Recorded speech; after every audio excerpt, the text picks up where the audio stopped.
Hello everybody, thanks for coming back, thanks for sticking with me.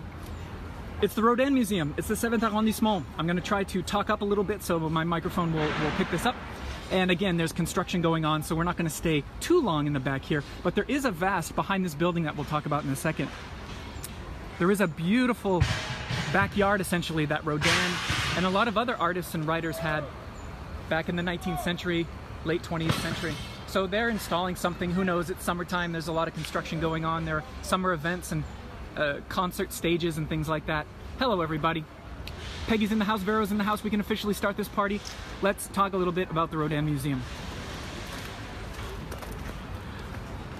First of all, the Rodin Museum is housed in one of these classic hôtels particuliers, which are the hotels of Paris, the mansions, the city mansions, built for very wealthy residents, nobles, financiers, bankers, members of the royal court back in the day. This one's from the 1700s, and what it was turned into was not really an artist collective, but it was divvied up, and artists could stay here. You had writers, you had dancers. So not only did Rodin move into this building when he was quite an elderly man, he was 68 years old when Auguste Rodin moved into this place, and he was joined by Matisse, who spent some time here painting, the famous dancer Isadora Duncan. She had actually a dance school here. She gets credit with inventing modern dance, essentially.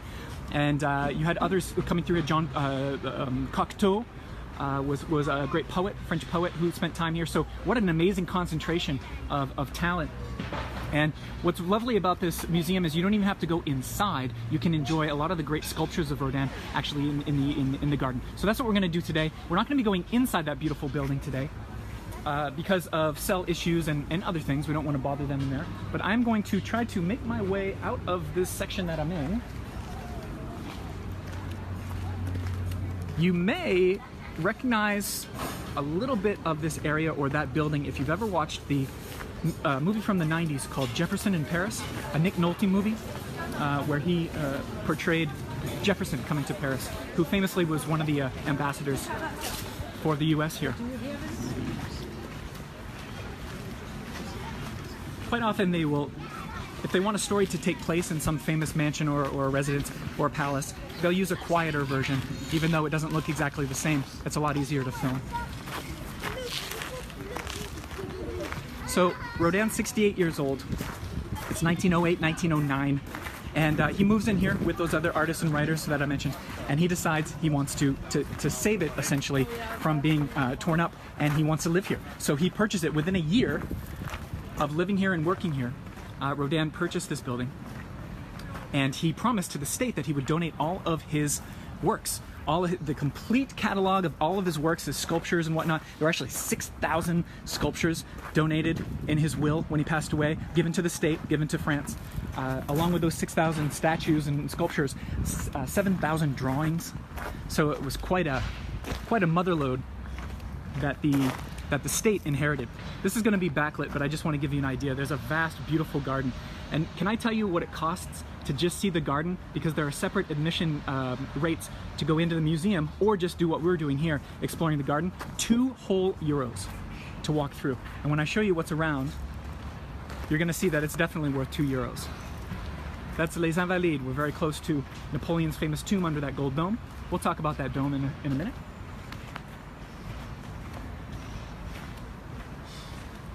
Thanks for coming back, everybody. Oh, apparently Charlotte, my wife, is here. That's great. My 6-week-old newborn daughter is watching. She surely gets the record for the youngest viewer today. It's called the Gallery of Marbles. So we have these marble statues. You know, Rodin was quite a collector as well. A collector of paintings, a collector of other people's sculptures. And that's what we're looking at here. Rodin, as an artist, was an interesting character.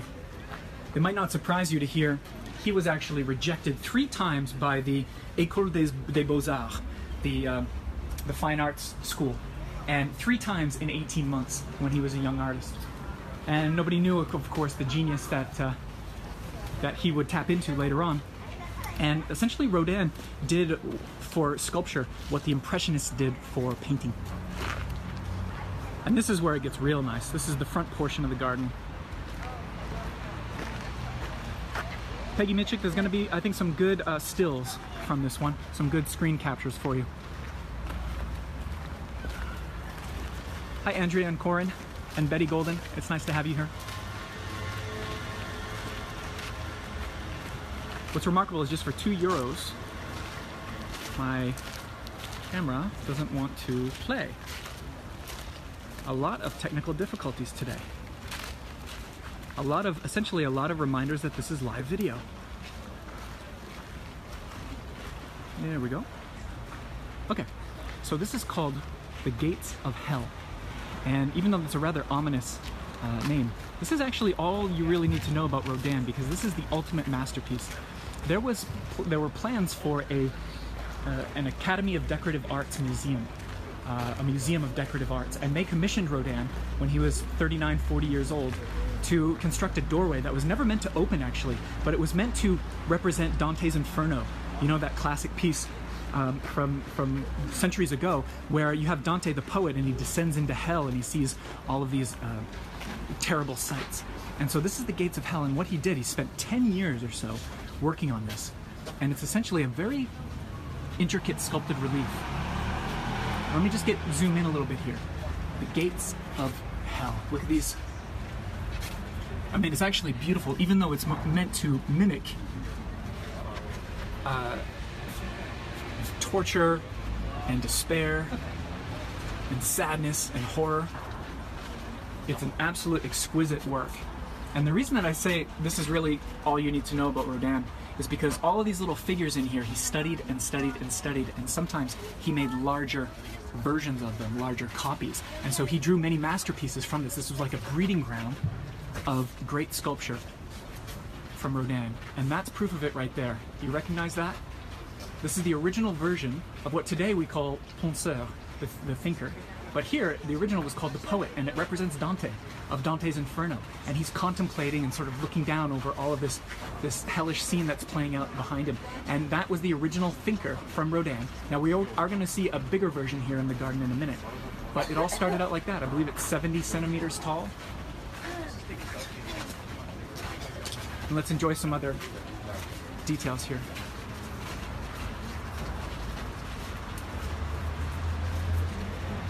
Again, the idea of the relief just coming right out at you. Now, the museum that this was commissioned for actually was never built in the end, and Rodin technically never completed the Gates of Hell. But as I said, it was such a breeding ground of other magnificent statues. He would make larger versions of some of these. Look at that. I want to give you an idea. This is jutting out from the door. This is bronze. This is cast in bronze. And after 10 years or so, Rodin, I don't want to say he gave up on this, but he decided to move on to other things because it was such a beast of a project. And so he never fully completed it. After 10 years, he let it go. And he decided later in his life, before he passed, that he would allow it to be cast in bronze. But by the time that was done, he had passed away. So Rodin actually never got to see this cast in bronze. What he would do is he would do things in clay and plaster, and then there was the process of having someone immortalize it in bronze here. So that's what's going on. Before we leave here, the Gates of Hell, I want to point out two things. A little figure that's going to be really in the shadow. I don't know if you can even make it out on the video. They say that this man who's crouched in the right door jamb may be Rodin himself. He may have placed himself crouching down, almost looking quite scared of the scene there. And it's a very subtle clue. Occasionally, of course, artists will try to slip themselves in. And I'm going to get out of the way because other people behind me definitely want to admire this and take photos. So that's the thinker. We'll see a larger version of him. And then at the top here is something called the shades. In French, they're called les ombres. In English, it's translated to the shades. There are 3 shades, those gentlemen. So I'm going to show you those up there because a study for them is on display here. So essentially what Rodin did, he wouldn't sculpt one thing one time. He would do very many copies of it, different sizes for different commissions, and he would tweak it along the way. So this is going to be backlit. Let me see what I can do for the lighting. Can you make that out? It's the same 3 shades, as they're called, les ombres. and it almost looks like they're being pressed, right? Like they're in some sort of cider press from the top, and it's just crunching down on their necks and their heads and their shoulders. And so it gives that very odd effect, very uneasy effect, that they're not comfortable at all. And you know, Rodin gets credit for that, and I'll swing around to the back so you can get an idea for the sculptural elements.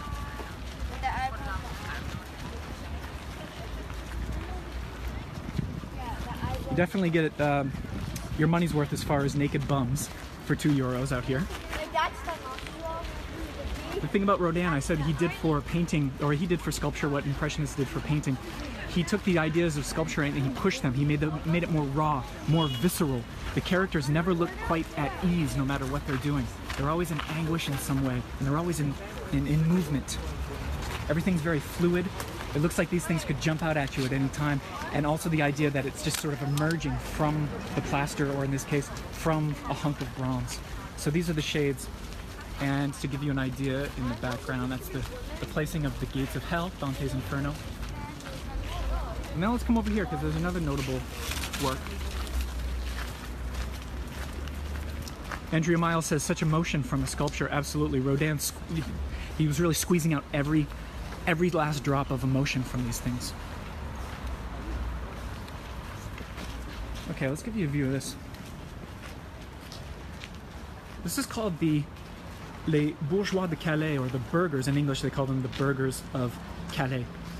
First of all, burgher is an old term for essentially the bourgeois leaders of a city or a town. And there are 6 gentlemen here. And long story short, something called the 100 Years' War saw the French fighting the English back and forth. It actually lasted longer than 100 years. And King Edward III, for England, was besieging the northern port city of Calais. And instead of wiping out Calais, the English king decided to be merciful, and he sent word that if Calais sent 6 of its top burghers or bourgeois leaders, they had to be barefoot. Let me show you that. They had to come out towards the king barefoot with nooses around their neck, holding the keys to the city. So the 6 bravest bourgeois leaders of Calais volunteered, and to save their own city and to save the people of their city, they went out to the king knowing that it was certain death, certain execution.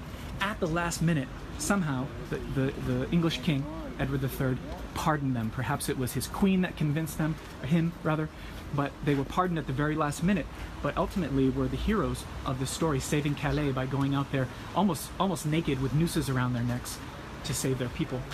So there are 6 of them here. Now, interestingly, this was controversial when it happened, because the story had been around a long time, right? This is the 100 Years' War back in the 14th century, but they're not portrayed as heroes. Look at, they're not valiant. They're not necessarily looking courageous. They're looking very distraught, very pensive, very sad. So this was controversial for that reason. It's interesting that you notice I just walked around. I think intentionally Rodin made it so that you can't see all 6 faces at once. It really encourages you to walk around and see what's happening in the expression of each one.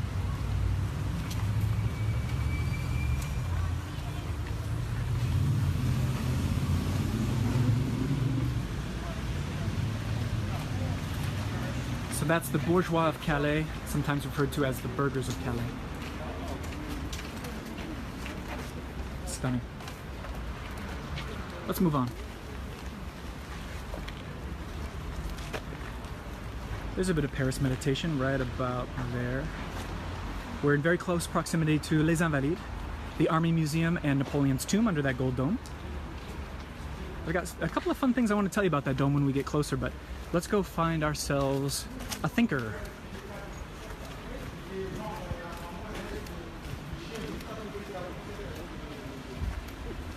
I'll try to get us in the shade because you'll tend to see details a little bit better on the video. This is the front of that mansion, essentially. Again, imagine Matisse, Jean Cocteau, Isadora Duncan, Rodin, being visited by all sorts of other artists. Picasso coming through.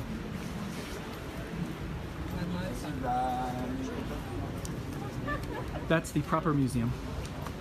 And then there was a chapel. You know, a lot of these aristocratic homes had chapels. And that chapel's part of the museum too. It's used today for temporary exhibits. of the museum. And that's the main entrance. Trish is asking me if Balzac is still there. Yes, Balzac is there, and I'll show him to you.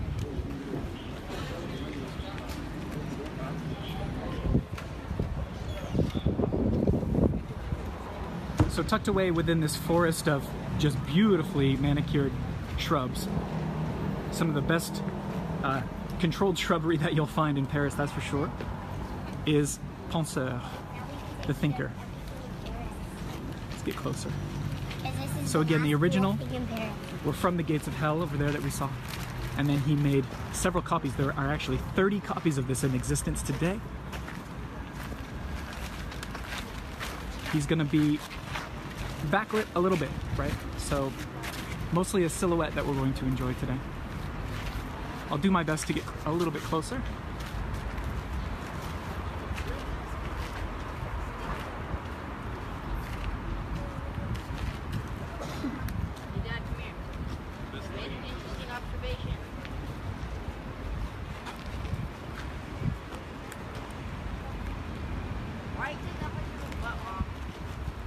Superfan Missy Lamb says she dreams of doing this walk right here.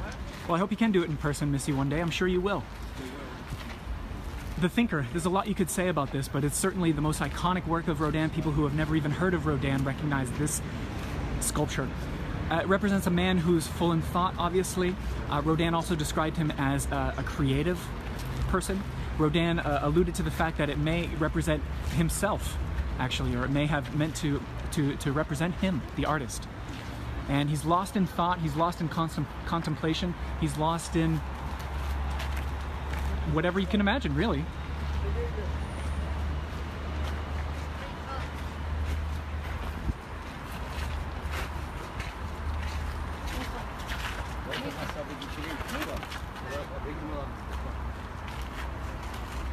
Let me show you the backside. It's really powerful, and this is not some dainty philosopher type who's pondering, you know, geometry or mathematics or how many planets revolve around the sun or the earth or whatever it may be. This is a big, stocky guy, right? Almost looks like a bodybuilder. But he's still taking a moment to figure out, you know, what's it all about.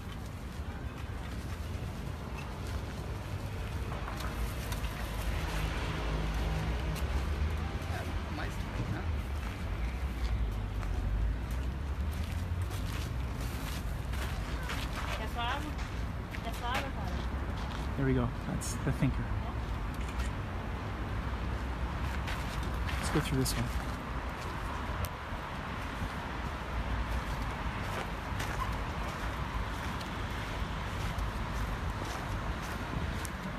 Great French writer named Balzac that Rodin did a portrait of, a sculpture of here.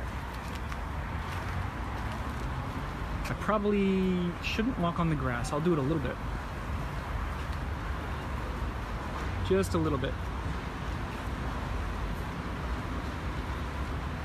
I could say a lot of things about Balzac, but the thing that I want to mention is that the idea of being a flâneur, this great French verb that I know some of you are aware of just roaming around Paris without an intention or a goal, just to, you know, be a passionate observer. I liked Balzac's way of putting it, being a flâneur in Paris. He said it's like gastronomy for the eyes. So think of that. Think of the idea of nibbling a smorgasbord, nibbling on Paris with your eyes. I mean, quite frankly, that's what we do. That's what we do. It's a perfect description of being a flâneur or a flâneuse, thanks to Balzac. Nibbling on Paris as if it were gastronomy.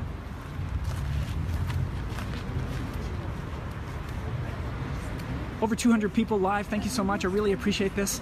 I really appreciate the support, the sharing, the good vibes. I'm meeting more and more of you as you come to Paris and we do tours, because if you're just joining me, I am a tour guide, full-time tour guide. Let me give you a view of these roses here, because I'm sure some of you are big into flowers. And one of my earliest memories, actually, one memory that stuck with me years ago when I first came to this garden, were the roses.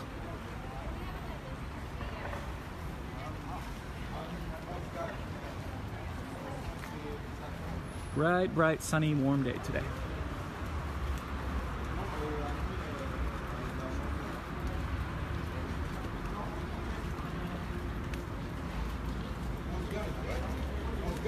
So we're going to leave the Rodin Museum and explore just a little bit of the 7th arrondissement.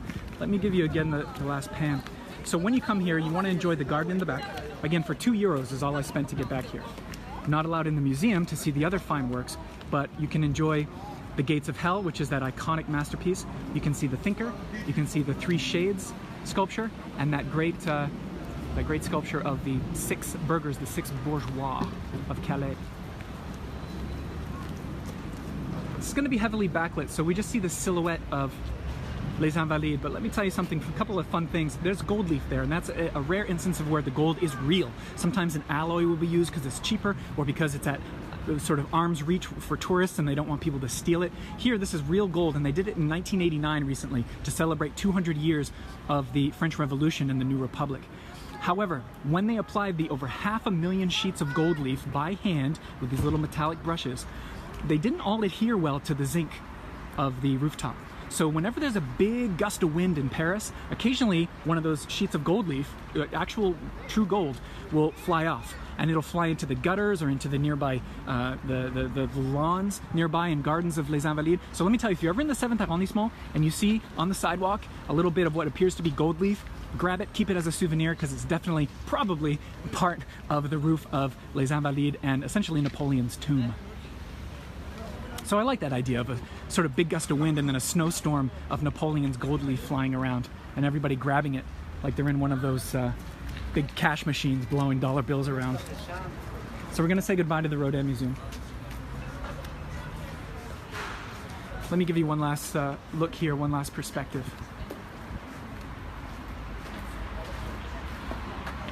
That and around the shrub for one last look at the Thinker. Hope you all enjoyed that. This is a museum that if you haven't been here yet, pop it on your list. You know, it's not huge, it's not like the Louvre, it's not going to take you all day, it's not going to kill you,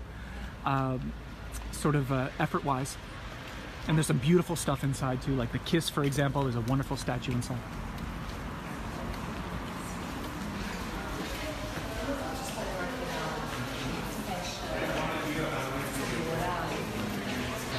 I see someone asking about the admission into the museum. Yeah, anyone can come and get admission into the museum, or you can choose just the garden. Here's the gift shop.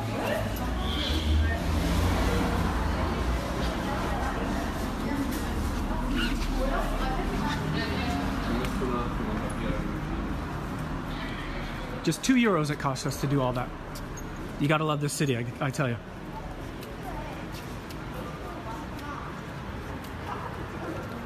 Here we go, onward. Thanks so much everybody for sticking with me.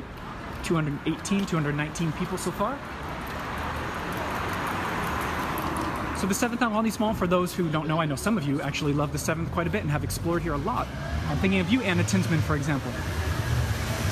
But for those who don't know, the 7th is very residential. It's very high-end, I would say, residential. You know, there are a lot of families here who are doing very well for themselves. And before I continue that thought, we're outside the museum, but you can see even from the street, even if you're too cheap to pay the €2 to see the garden, if you've got an empty pocket, you can see the 6 bourgeois of Calais and the palace, or the mansion as it were.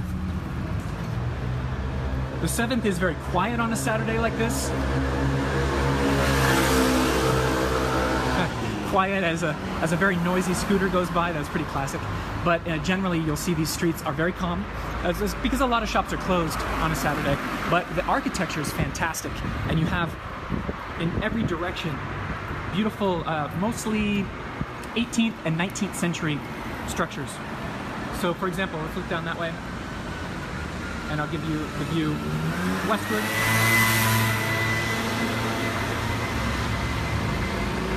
Thanks for all the hearts, everybody. That always helps Facebook to spread around this video when the algorithm sees people like it.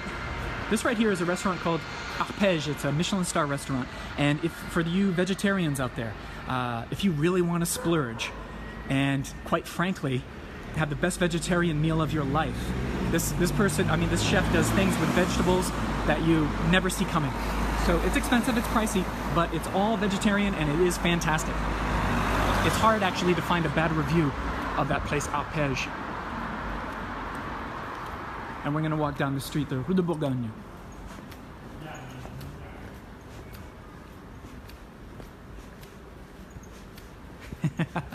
Anne is saying, really, it's quiet? Well, I was on a noisy street, Anne, but this street will be quieter, I promise. Sometimes my statements are ill-timed, to put it the least. To say the least, rather. All of these little mistakes I definitely would be editing if this was a pre-made video, but the live element is just so important, and I know that's why so many of you are interested in this. You just gotta flip on that camera and just see what happens. That's what this city is about.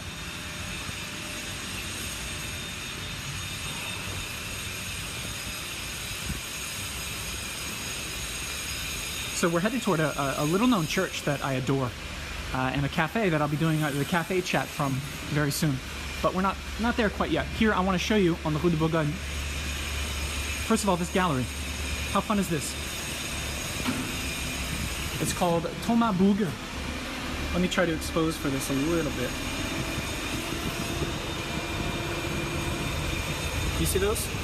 Made out of shells. And over here too. It's really fun. So I saw those recently and I was like, I gotta show my viewers that. That's too fun. Yeah, all seashells. There are some hotels in this area, and I'm gonna show you one of my favorite hotel entrances. But first, this door is open today, so let's take a look. Everyone loves a good courtyard, right? Look at that view right there. Pop that onto Pinterest immediately.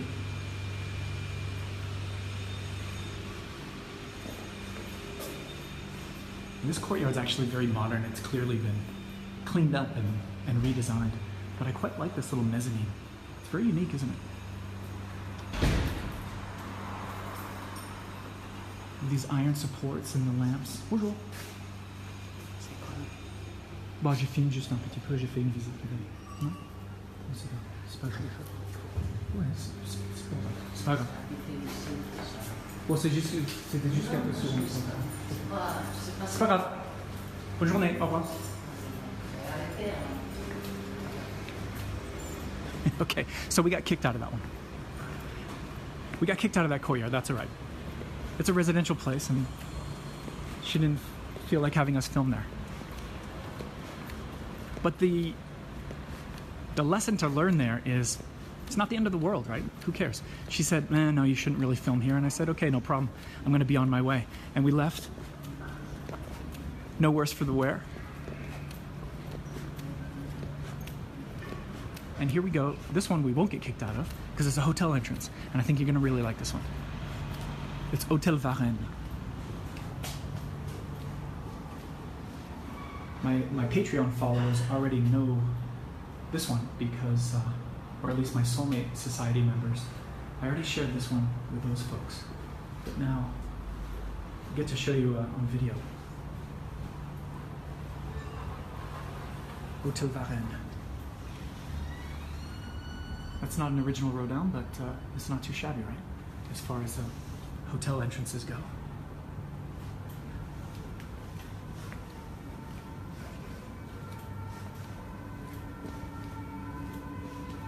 This entrance. Quite a place to come out and have your breakfast.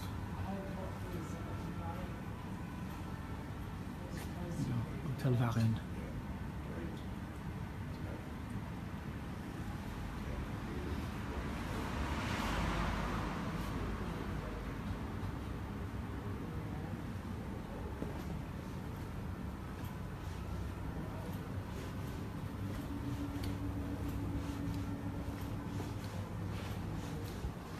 Randy says, I want to live here. That makes two of us, Randy. Let me turn back around. The first time I saw this, it absolutely stopped me in my tracks. Boom.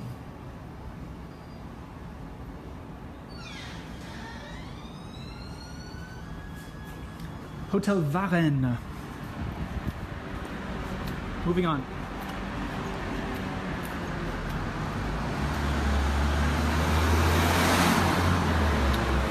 All around here, by the way, those somber reminders of the French resistance fighters who lost their lives, and we're wherever it says ici est tombé, here fell, it means that they were taken down and shot by the Germans literally right at the spot. And the bouquets of flowers, which typically the city hall will put in the rings there. And what's interesting about that is here in the 7th, it was fairly far removed from the actual battles that were taking place in the center of town, in front of Notre Dame and the Préfecture of Paris and police station and whatnot. But still, it shows you there were skirmishes even out here in these the most residential of areas. And sadly, people were, the resistance fighters were losing their lives even out here in the 7th. And it's nice that those plaques remind us, and it's nice that I can use those plaques to remind all of you. So all those people can live on a little bit. This building on the corner is by a famous Art Nouveau architect called Lavirotte.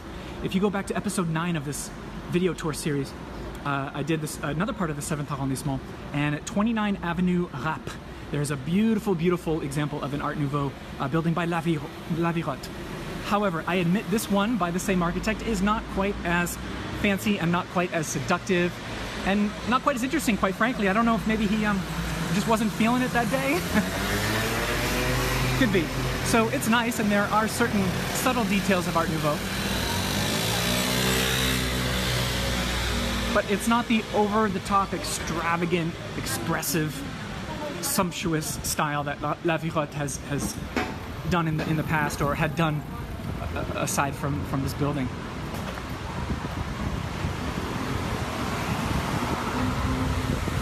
But still, I like that architect, and I wanted to point him out. I also really like this hidden... Boy, I gotta tell you, I don't even know how long this video is running. It might run a little long today. But I have found the most gorgeous door handles. I know you see on Instagram and Pinterest all kinds of handles on doors, and they're lovely and they're gorgeous, and I agree, they're wonderful.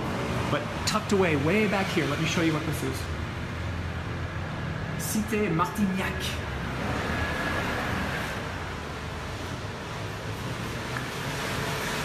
I gotta show you the door at the end of this. As long as we don't get kicked out. What are the chances we get kicked out twice in one video? Pretty slim, right?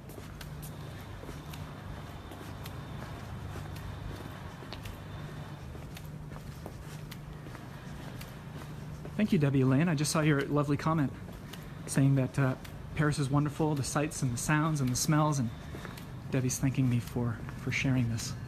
I'm very happy to.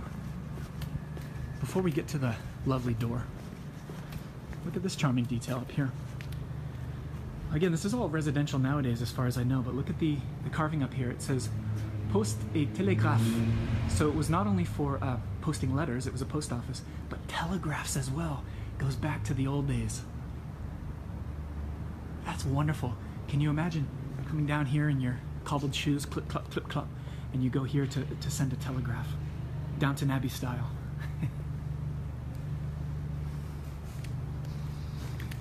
The live viewership is slowly growing as we go. This is great. Thanks, everybody. Thanks for staying. So again, if I might overhype this, I found tucked away here at the end of this alleyway. This is a dead end, by the way. Really only for the residents of this area. This door at number 7 on the left. First of all, I'll show you the whole thing. What's really great are these. Check this out.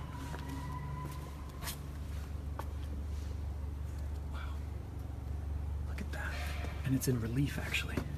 Whoop. Slipped on the curb there. Look at that.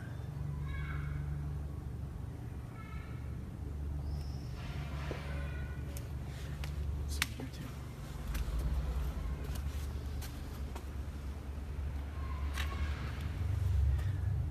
My camera is overexposing them, having a hard time, so I apologize for that, but this one here on the left, actually, this one's shiny. This one has been rubbed many, many a time. I don't know why. This one never rubbed. This one clearly rubbed a lot. But there's even a snake motif. Look at these snakes here at the bottom. Very menacing. Imagine coming home to that at night. So remember that. number 7, Cité Martignac in the 7th arrondissement. If anyone ever wants to tell you that they found the most amazing door handles, you can whip out this address and say, no, no, no, no, go check those bad boys out.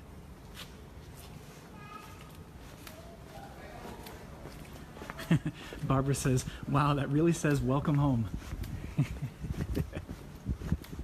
Imagine at night if it's raining and it's a bit ominous and you've had a few too many glasses of rosé and you go take the key and you go to put it in the keyhole and you're like, oh, good God. You feel like you're being attacked. Yes, very Game of Thrones, Randy says. Avril is asking me if I know the history of those door handles. I do not. Those door handles are a recent discovery because I had always wanted to come down this alleyway here, but had never really gone all the way to the end. And it wasn't until recently that I decided to do that. That's why you got to risk, occasionally you've got to risk someone coming out and saying, excuse me, you shouldn't be here, or I don't want you to film here. You got to run that slight risk because the payoffs, when you don't get kicked out, are really worth it. And I know a lot of you agree with that philosophy. I was just a little bit too polite and too shy to try at first. But I cured myself of that. I've got one last spot to show you.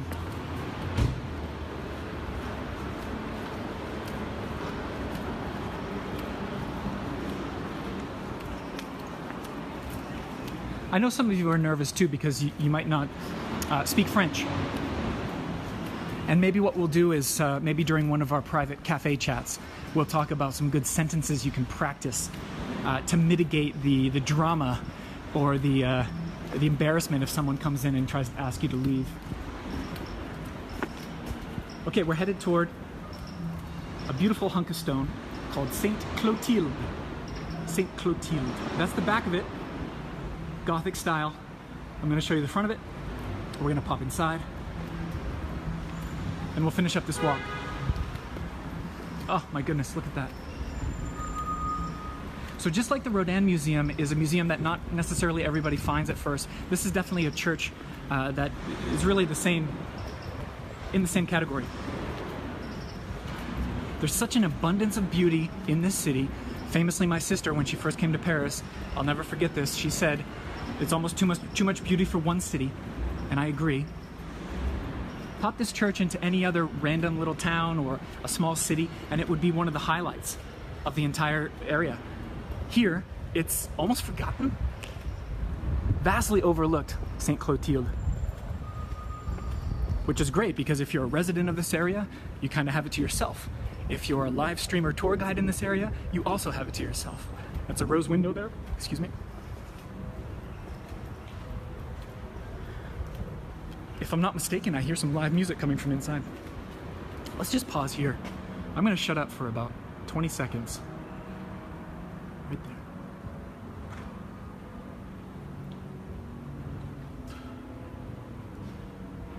Nice. Real cute park in front of this spot as well. I definitely hear the organ being played inside. Quite likely someone practicing, someone rehearsing. At any rate, if we can get in there soon enough, we might get a little bit of a live concert. If you're just joining me, by the way, if you're a little bit late, I see my sister, who I just actually mentioned, Nicole. I just mentioned your comment when you came to Paris saying there's almost too much beauty for one city, and then I see that you logged on. So if you are just joining, we're in the 7th arrondissement. We just went to the Rodin Museum, and we're exploring this neighborhood a little bit, and we're finishing up with the Church of Saint Clotilde. But let me show you the park first.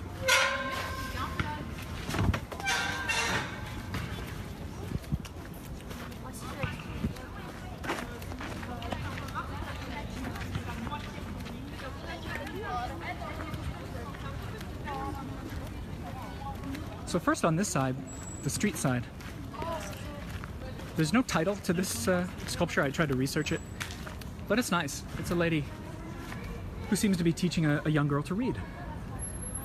And I took that photo actually just today, and I thought it was quite nice. And then look at this. Oh my goodness, hold your breath. Wow. You should see the smile on my face right now, ear to ear. This is Neo-Gothic, meaning New Gothic, of course.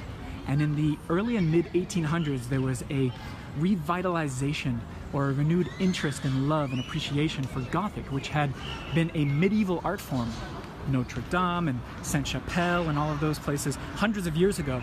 And then modern folks in the early mid-1800s decided we're going to bring back the Gothic, and there were a lot of architects who came in and they restored and they rebuilt. And this is a Neo-Gothic church. So it looks medieval, but it doesn't date back to medieval times. It dates back to the mid-19th century. I'm going to take you inside there. Before I do, speaking of the organ that we heard a little bit, or at least I heard it, there's a very famous composer, if you are into classical music in certain circles. This guy was called César Franck. You can see it on the bottom there, I think, F-R-A-N-C-K, Franck. And he was the resident organist of this church. The organ was actually known to be very, very good. And he spent many, many, many years, even decades, as the sort of court or resident organist, and composed a lot of his classical pieces here.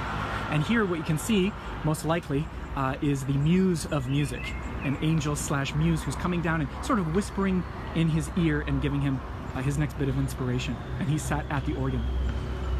He was a good friend of Franz Liszt. If you're into great piano music like Chopin and Liszt, Liszt was a big fan of his. Actually, many composers here came to this church when he died, and this composer Franck, his funeral was attended by quite a few big names in music. So we'll see that organ that he played, and hopefully hear it if we play our cards right, if the timing's right. Again, this is called Sainte Clotilde in the 7th arrondissement.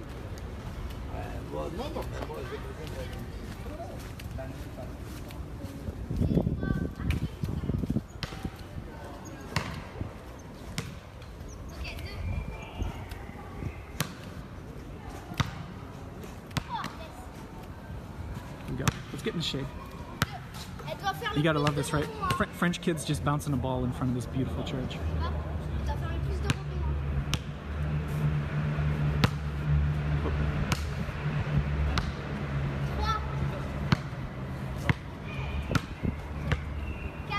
It's beauty. So I'm not going to talk a lot inside the church, but I do want to give you a view, as long as my cell signal holds up.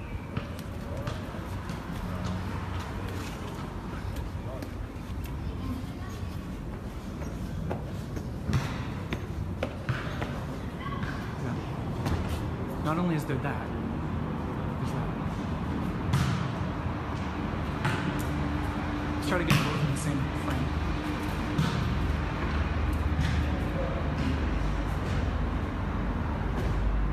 So we're going to finish up with just a real quick walk through this church. I'm not going to talk too much, I don't want to bother them inside.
behind the altar of most churches, you put the most important chapel. So obviously, it's usually the Virgin Mary, the Holy Virgin. So usually the most ornate and the most decorated chapel is behind the altar directly. And I want to share with you these beauties from the 19th century.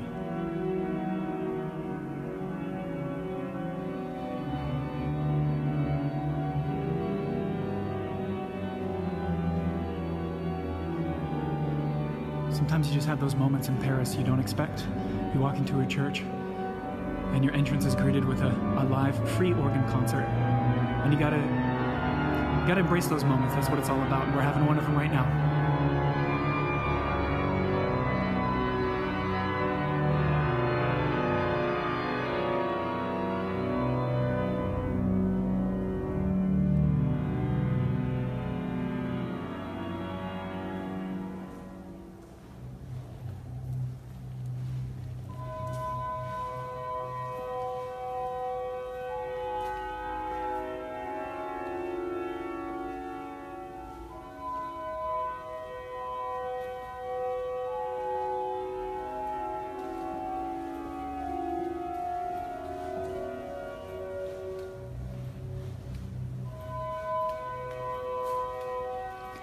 You're listening to the same organ that Franck, the great classical composer, would have played each and every day. Franck loved that organ, and he once wrote, "It is so supple under my fingers and so obedient to my thoughts."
Folks.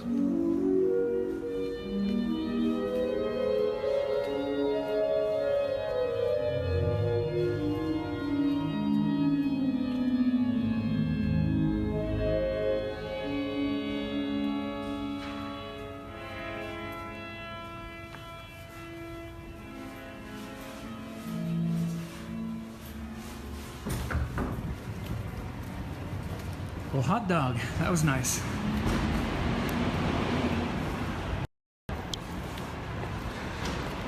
So listen, everybody, I want to thank you. Ran a little bit long on this one, but I think it was worth it. Thanks so much for joining me today. Remember, you can come back every week and get a little live, free version of Paris in real time as if you're walking the streets yourself.